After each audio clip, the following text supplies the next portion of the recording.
Hello, I'm Michael. I'm a small business owner, improv artist, mental health surviving. Finally, I got my first paid gig for acting. First one.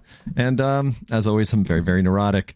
And I am a TV host and your host for what we call the Second Scene Podcast. It is a Dweebs global production where you can go for free mentorship help, everything from resume writing to mental health. There's somebody there to help. That is dweebsglobal.org. That is why we do the podcast. dweebsglobal.org. So I'm here today with Shannon Traphagen. Shannon's life changed when she lost her husband to brain cancer.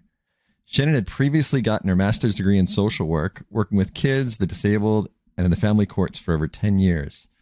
But after his untimely death, she reset her life and pretty much started over.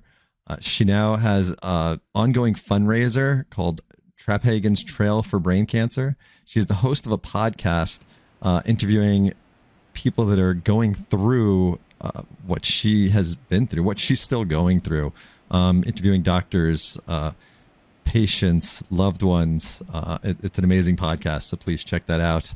And she's also the owner of Right for Life Media and Marketing and Branding, a media and marketing consulting company. So she's got her hands on a lot of things right now.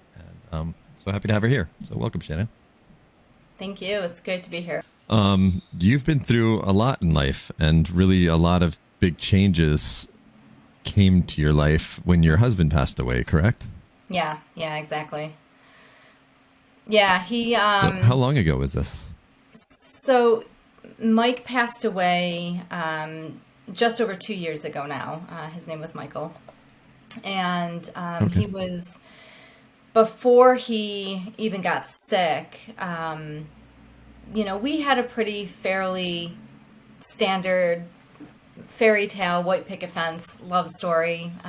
We met when I was really just starting out. I was 24, I think. He was just about 26, and we fell in love. We were best friends. We were together for nearly 20 years. We were both kind of following our paths in life, and we were just getting ready to start our family. We had been trying for quite some time, but we were both kind of on a trajectory with work, and we were getting ready to expand our family, and then he was diagnosed with brain cancer, and at 44 years old. Wow.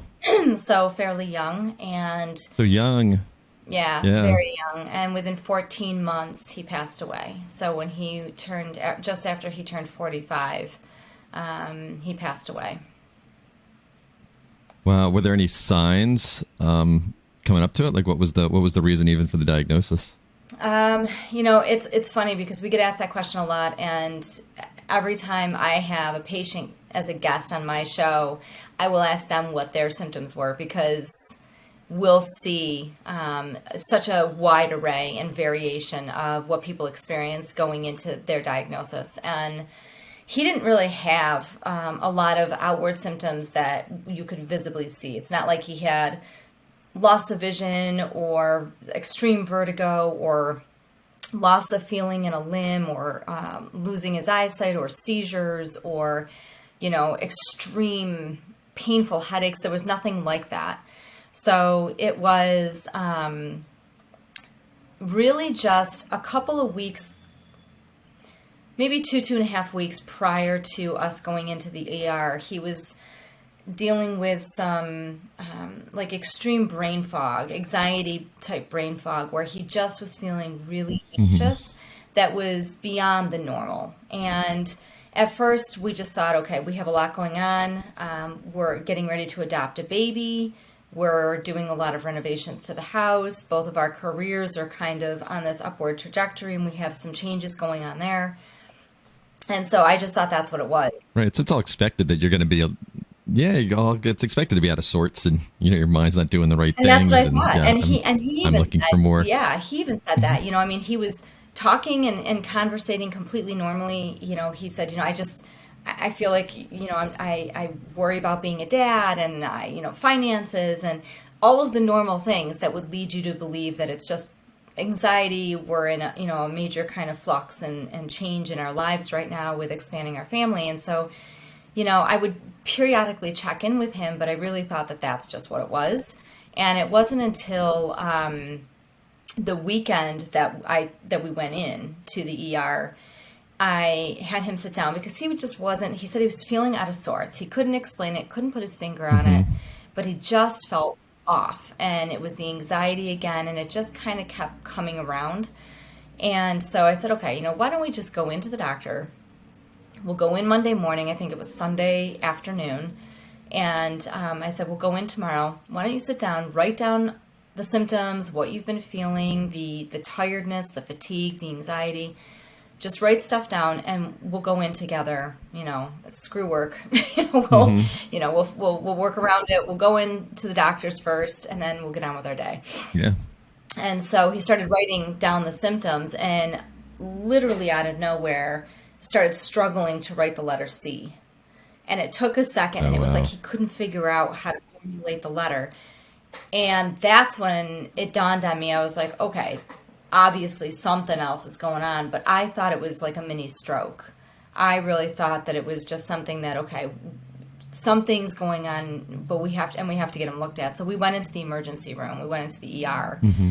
And he passed all baseline protocols. So we were set to come home, and I looked at the nurse and I said, what else can we do? And she said, the only other thing you can do is an MRI, because he's passing all of the other neurological tests, and we don't think this is stroke related. And Right. so she goes, you can do an MRI, but you have to go over to the hospital emergency room to do that. And I looked at him, and he looked at me, and he goes, what do you think? And I said, let's just go get it done. We've Yeah. got nothing to lose. If anything, we wasted Sunday night. And that was our mentality. That was our thinking. Mm-hmm. And it was the strangest thing, because it wasn't until we got to the hospital, we registered, we met with one of the screeners, the patient screeners, to go back. And as we were meeting with her, she was asking certain questions, like who's the current president of the United States. And he started to struggle all of a sudden. And it was almost like the tumor knew it was going to be found, because he didn't have any of those symptoms prior to us getting into the hospital. And or if it was the extreme stress that kind of triggered something, but that's when he started struggling with certain information recall. Yeah. And so then I was just like, okay, something weird is going on, but I would never have gone to brain cancer. No. Not in a million No. years. That's such a rare thing to hear people have too. It really is. It's something, and it's something somebody else has. Never something you're going to have to deal with. That's the feeling with a lot of Right. things. So That's It is, and that's unfortunately. I wouldn't say brain cancer itself is still very rare. Brain tumors are more common than people realize in general. Okay. But that's that everything about our lives changed. Everything at that point. And it was our whole foundation had been rocked from that moment on. right. How do you even sit and soak that in as an individual, and then also as a couple with your husband? That's a good question. I don't think there was a lot of soaking it in. I was really, when we first got the diagnosis that it was glioblastoma, the first words out of my mouth were, "What are you talking about? What does that even mean? I don't know what that is." And nobody, I mean, there's so many cancers that we all know about. Breast cancer, colon cancer, pancreatic, lung cancer, heart disease, all of these things. Nobody should ever walk in and not know. I mean, even lymphomas and skin cancers are all very widely talked about. People should be aware of what glioblastoma is and what brain cancer is. And I had no clue what that was. And so when they first told us, he was actually still in the room. I had to step out of the room. He was really out of it at that point, and we were trying to kind of figure out what we were going to do next steps. And it just couldn't. The first thing I did was I started reaching, like pulling strings left and right, because I'm very active in the community. I do a lot of work in health and wellness area. So I just started making calls, and I got a hold of the department chair for Johns Hopkins University Medical. And he called me immediately from his cell phone. And I said, look, this is what they're saying. He's going to be prepped for surgery in a couple days. I already got a hold of the chair of the department here at the hospital. What are we looking at here? And he's like, if it is exactly what they're saying it is, he's got 1 to 3 years. Wow. That's what he told me. I'm sitting here listening to this department head at John Hopkins say, "Your husband may have 1 to 3 years," and I'm sitting there as a 43-year-old wife who's been with the love of my life and my best friend for nearly 20 years. There was no wrapping your head around those kind of words, and we had a baby that we were still planning to bring home in a few weeks. So I don't think it really ever sunk in with Wow. either one of us. I think once the surgery happened and we knew what was going on, the next step was just, okay, what do we do? What do we do to get him to the 5-year mark? What clinical trials can we look at? How do we fight this? We know it's not going to go away anytime soon, but can we get him far enough that maybe there's better treatments or a clinical trial that really pushes this out, or maybe we get him long enough that there's a cure. And so that really became just the game plan. We never let it really sink in that he was going to go. Okay. Yeah. You always felt like there was something else that could be done. It always felt like there was somebody else. I'm guessing it felt like there was somebody else you could call. There was something else right around the corner. There was always another route to be explored. Well, which is how it always feels. Whenever I've been sick, whenever a family member's been sick, that's how it feels. Yeah. And it usually is. So. Yeah. And there usually is. Yeah. There's usually a roadmap for a lot of things, especially when it comes to different cancers and stuff. You usually do have a roadmap. With brain cancer, unfortunately, there isn't much of a roadmap. And that was when my life really took on new meaning and a new chapter, was because I saw that there was just this gap. There was this huge bridge, this gap of communication between the medical community and patients and caregivers, and what could or could not be going on in the community. And at the time that Mike was diagnosed, we really didn't have a lot of options in front of us. It was standard treatment of care, which isn't much. But since Mike passed away, there is a lot that's being done. And we really feel that we're on the cusp of, just in the last few years. I mean, really just in the last few years, there's been this huge surge because things have been worked on for quite some time, and they're just kind of starting to come into a position where they're at a farther phase of a clinical trial where more patients can get access, or they've got a vaccine that looks like it's going to be really beneficial. So there's other options. There's some technology that's being used that wasn't available in 2019. Really? So it's interesting to see. Yeah. It always, it was frustrating, but. Yeah, because it always feels like, just from reading news and from reading about cancer, at least to me, it always seems like we're always so close to the next phase, but it never feels like we actually get there. But I guess once you're in the trenches of it, you can see that that there are big strides going, and there is a lot of progress.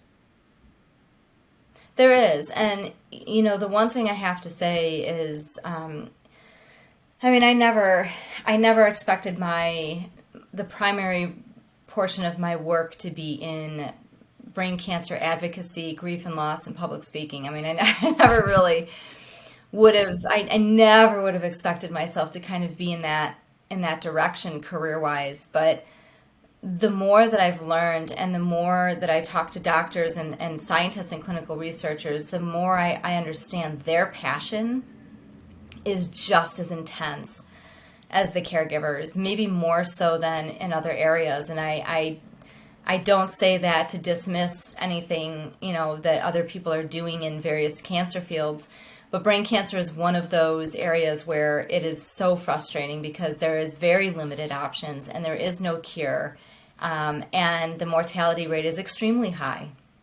So when you look at what these doctors are doing and what neurologists and researchers are doing, their passion is so deep because they just want to figure this out for the patients, because they know that it's a time, it's a ticking time bomb for the patients. They don't have a ton of time to just sit and wait for something to come along.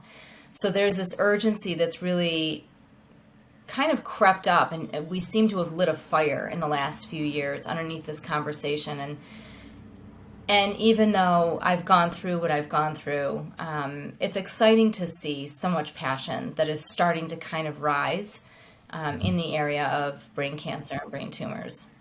Right. Well, I'm sure seeing, you've lost your husband, then seeing other husbands, other wives, being able to live those extra years or have the hope that your husband didn't have. I mean, that's Yeah. huge. Huge. It is. I mean, I've met with patients that are 3 years, 5 years, 7 years in. Some of them, granted, are younger, so there's kind of this double-edged sword, and you hope that they get far enough along that something else gives them even more time.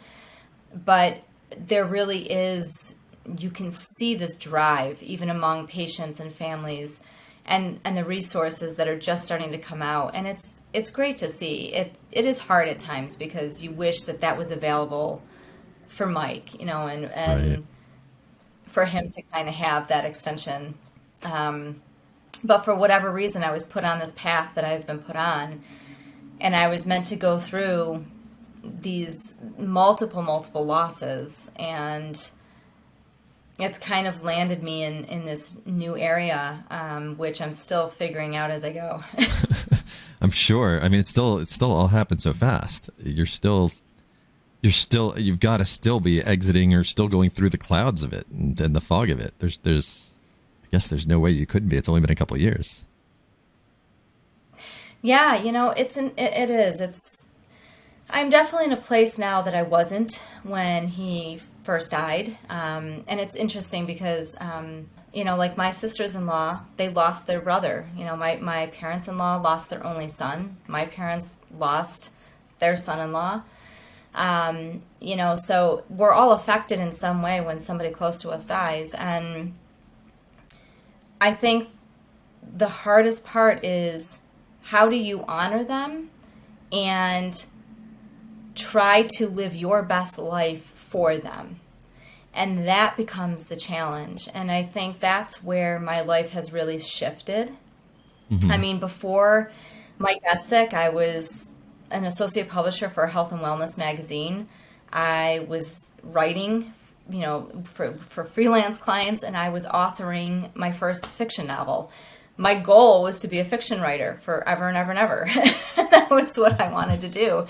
And I haven't lost that dream, but after he died, I realized that life is really short and it is so precious. And how can I find purpose and meaning in not just losing him, but losing our children and the adoption and going through everything that we went through? How do I find purpose in this? Because asking why doesn't get you anywhere. You're never going to find an answer, and if you do, it may not be the answer you like. It's still not going to bring them back. So the only thing I could think of was going back to the roots of who I am, which is helping others and trying to make a difference as best I can. And that was kind of when the podcast came to be. That's when I started speaking more publicly about grief and loss and sharing my journey. And it opened up this entire community of individuals, even if they didn't lose somebody to brain cancer, that have gone through grief and loss, or young grief and loss, that have reached out and said, oh my God, we're not alone. Look at this enormous community of other people who've gone through this, where we can all be there for each other. And so it's really given me drive, and it's helped me carry on his legacy and his memory and trying to do good work out in the world in honor of him, because that was he was a very humble, very kind, very giving individual, very patient. And so how do I carry that forward and try to find a way to get my footing back in the world while also finding purpose amongst the chaos? Got you. What is one of the number one things or first things you tell someone that's trying to find their entrance into recovery? The first thing would be to go slow, to recognize that you're in this bubble of pain at the moment, and to feel it, to recognize it and allow yourself to feel it. Because if you push it aside and just try to go on with life as normal and not deal with it or recognize that it's there, it's going to make things worse for you later on. It does catch up to you. And for some, they feel it so much that they don't get out of bed, they don't eat. And so one of the most important things you can do for yourself is to take little steps to get up every day. Even if you're not leaving the house, you get up every day, you take a shower, take care of your kids or your pets, make sure you eat something. Start there. And then don't worry about anything else, because there's not much else you can do. You have to allow yourself to go through that process. And it's going to take however long it takes. But the stages of grief aren't really stages. You could be feeling anger and denial and remorse and sadness and anxiety. You could be feeling it all at once. And there's times where maybe you don't feel any anger at all. Maybe there is no denial because you recognize that this is what it is, that the person I love has died. But you'll go through different feelings and emotions, and there's nothing to apologize for. You just have to take those very small steps, and it requires a lot of effort and a lot of strength to just get up and take care of yourself and wash your face, take a shower, eat. And that's all you have to do is start there. There will always be a hole in my heart. There will always be a piece there that's going to forever be missing, but your heart tends to grow around it. And you don't move on from that individual you lost. You just move forward with them kind of by your side as you go through the rest of your life. You never move on from them. You just move forward because that's what they would want. They would want you to keep living life. Right. I'm sure it's very hard for people to imagine that are going through it so freshly, that the paralyzing feeling and the feeling of recognizing that whole 24 hours a day, every minute of every day, will ever be something they can cope with. Yeah, and that's, you don't even have to think about, I mean, I remember when Mike first died, I probably cried 20 to 30 times a day for months on end. I didn't sleep in the bedroom. I slept downstairs on the couch for a year, an entire year, because I couldn't go up to our bedroom. And you do have moments where you're like, this is never going to get better. I'm never going to feel better. And honestly, I'm 2 years in. I still have those moments where I'll feel him or sense him so strongly, and it'll bring back this wave of recognition where it's like, oh, that's what it felt like to be that happy. Oh, wow, yeah, I remember that feeling. It felt really good to have that kind of feeling of safety and security. And then it plummets because you realize very quickly, within a few seconds, you're like, oh, yeah, that's right, that's no longer there. So it still happens. Mm-hmm. But the whole part of the gift, I guess you could call it, of having a human experience is that we are much more resilient than we realize, and we are much stronger than we realize. And we all have a journey through, whenever we have to go through loss or the death of somebody, there's a journey through it that you just have to go through. And the best thing you can do for yourself is loving yourself enough to say, I need to take care of myself for them. The last thing they would want is to look down and say, oh my God, they're going to lose their life, or they're going to get sick, or they're letting themselves go. And I don't want that. They don't want that. They want us to continue to find purpose and meaning in this life. And this life it's a beautiful life, and it's a very rare thing for all of us to be here on this earth. And so there's so much of it still left to be had, and we have to be able to find those moments. Right. Well, I'm sure other people going through the same thing, hearing you say that you can still see it's a beautiful life, sure gives them a lot of hope, knowing what you've been through, and you can still see that. Yeah, and it's not, still believe it's not that. easy to. Yeah, it's not easy to say, but it is true, and you have to force yourself to really find those moments. I mean, you'll never be the same person you were before, but there is joy to be had. There is hope to be had. There is still magic out there in the world, and I firmly believe that. And I miss my husband every second of every single day. But I think he would be proud of the work that I'm doing now. I think he would be proud of where I am and how many people I'm helping. And I think he is kind of shaking his head and saying, that's my wife. She's strong as hell. And she's going to get up and keep going because she's a fighter. And that's what grief teaches you. Gotcha. Let's talk about some of the things that you're doing. I know you've started a nonprofit organization in his name. It's a fundraiser. Yeah, it's. Okay. I'm meeting with an attorney to figure out what we're doing next. We bounced around quite a bit with whether or not to turn it into a nonprofit, but what I didn't want was to have a huge board of directors and to kind of navigate. I wanted to be able to raise funds and have it go directly into clinical trials. So we started a fundraiser called Traphagen's Trail Ride for Brain Cancer. And we've hosted it 2 years in a row, and we'll be doing it again this year. And 100% of the proceeds go directly into brain cancer clinical trials that are currently going on. So the funds go directly in there. Nobody else sees a dime of it. And so we're looking to expand that as we go. And that's, in conjunction with the podcast that focuses on brain cancer, grief, and loss. Okay. I'm guessing you interview a lot of people going through similar situations as yourself. Do you ever interview people that are actually currently going through it? Oh, yeah. We've had many patients on that are not only currently diagnosed, but will have their caregivers that'll come on as well. We talk to doctors and clinical researchers and scientists all the time about what's currently going on in the medical community. But most of the patients I've had on are current patients of some type of brain cancer, even if it's not glioblastoma. And then we'll have caregivers that'll come on that are maybe widows or widowers that have lost somebody. And then we do general grief and loss episodes where maybe somebody's lost someone to a different type of cancer or a different ailment or illness altogether. So it's kind of a vast expansion of what grief and loss really is.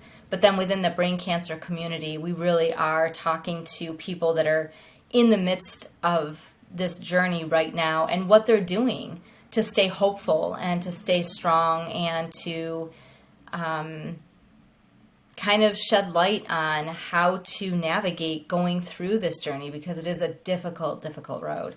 So we have a lot of those patients on, and they're very inspiring stories.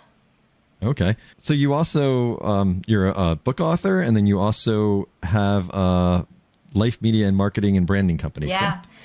Yeah, because, I can't wear enough hats. So, one more. Just one more. So, I wrote the first novel before Mike was diagnosed, and I'm actually trying to finish the second one now. It's a series of 3. It's a story that I absolutely love, and I really wanted to tell it. And so it's a young adult fiction novel. It kind of takes the premise of Irish and English folklore and brings it into present day. And there's a lot of themes that generate around anxiety and grief and loss, ironically. So I think this book really was foreshadowing events to come that I didn't realize were going to come.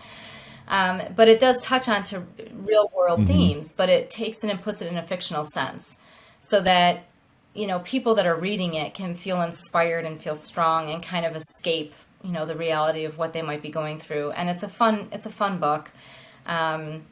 It's called Finding Morgan. And so I'm writing the second novel now. It was supposed to come out a couple of years ago, but given everything that happened, that kind of went on the back burner. So I'm finishing it up as we speak, and I am writing a memoir about grief and loss and the journey that Mike and I have gone through. And then on top of that, I started Right Life Media Marketing, which is a media marketing company. It's to help me help others tell their stories and help them find the best ways to share their content and storytell their business in a more modern media setting. And it also allows me to house the podcast underneath of it. So the Game On Glio podcast is housed underneath of my media marketing company. Okay. All right. That's great. What type of companies do you help with your media company, with your marketing company?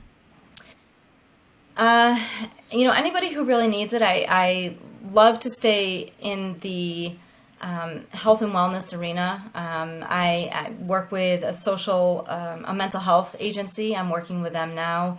I do a lot of work for actually accounting firms, which is ironic. But I've been doing that for a long time. So I work with them. Okay. I've worked They with they social hurt our impact they hurt our companies. they hurt our wellness sometimes when they tell us what we have to pay. Yeah, yeah. I get anxiety when I think about the taxes. So As yeah, do I. Yes. yeah. But yeah, I deal with different, I've done some work in the brain cancer communities and I've worked with other brain cancer foundations and I've helped them out. So really it's whatever the space is for what people need. It's really just about helping them find their voice within the work they're doing. So if it's a nonprofit agency, if it's a social welfare agency, mental health, cancer related, holistic, I'm willing to work with just about anybody as long as they know what their mission and their goals are. And then we sit down and kind of craft what they're looking to do, how they want to share their mission and their company culture with the outside world. And if that's blogs or podcasting, more digital media related social media channels, we'll kind of work within that space. So it's a lot of fun because it gives me a way to jump around and help different. It allows me to pull out of the brain cancer medium for a little bit to help somebody else, and then I jump back into it. So, Got you, which I'm sure is healthy and needed sometimes. yeah, yeah. What is the website for the media company? I want to make sure we share it. So the website I use right now is the gameongliopodcast.com, and that houses my podcast. And then if people want to reach out for other media work, they can reach out to that currently. And my social media channels are the best ways to reach out as well. We do a lot of sponsorship work for certain companies. So if they want to do commercials, we'll put radio commercials together for them. I'll do voiceover and script writing for them, which we do a lot of. And so they can reach out to at Game on Glio podcast or at SM_Traphagen Right Life. SM Traphagen _Right Life. And Write is WRITE. And that's where they can reach out to me as well. Okay, great. We will post all of those links below the podcast and below the videos for this podcast. So if anyone is interested, which I'm sure you are, please go click on the links. Yes, of course. And thank you so much for being here with me today. I really appreciate everything that you've shared and opened up. Really, really appreciate it. It's meant a lot. Oh, thank you. Thank you so much. This is it's great to share with you and to talk to you. And it's a fun podcast. So, the whole idea of the second scene of your life, this kind of next chapter, is really interesting. And I love that you do that take on it. So it was really great to be here to kind of share my next chapter, this next journey of life that I'm on. Well, it sounds like you've got a great start on it. And it's amazing what you've been able to pull yourself out of and how you're helping other people get through similar situations. So, yeah, thanks for doing that. Thank you.